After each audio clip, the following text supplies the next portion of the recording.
2-4টা দেশে যাওয়ার সুযোগ হয়েছে, দেখার সুযোগ হয়েছে। তারা 3টা শিফটে একটা সিট ভাগাভাগি করে ঘুমায়। সেই সিটের প্রস্থ হচ্ছে 2.5 হাত। একজন ঘুমাইলে ওখানে আর আরেকজন ঘুমাতে পারবে না। একজনের ঘুম না ভাগলে আরেকজনকে অপেক্ষা করতে হবে দাঁড়িয়ে দাঁড়িয়ে। তাদের মুখের গ্রাস তারা স্যাক্রিফাইস করে দেশে টাকা পাঠায়। আমরা খুব সুন্দর করে বলি তারা রেমিটেন্স যোদ্ধা, কিন্তু এই যোদ্ধাদেরকে আমরা মর্যাদা দেই না। তারা যখন পাসপোর্ট রিনিউ করতে যায়, ঘাটে ঘাটে দালালের খপ্পরে পড়ে বিড়ম্বিত হয়ে তারা কষ্ট পায়।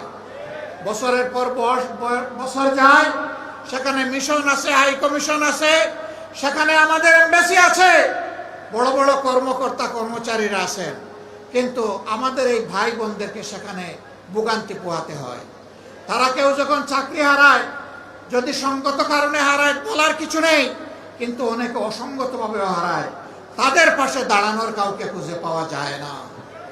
আমরা এই পরিস্থিতি আর দেখতে চাই না। আমরা দেখতে চাই যেমন করে তাদেরকে রেমিটেন্স যোদ্ধা বলা হয়েছে, তেমন করে যেন তাদের মর্যাদাটাও তাদেরকে দেওয়া হয়। তাদের প্রয়োজনে দেশ এবং সরকার যেন তাদের পাশে দাঁড়ায়।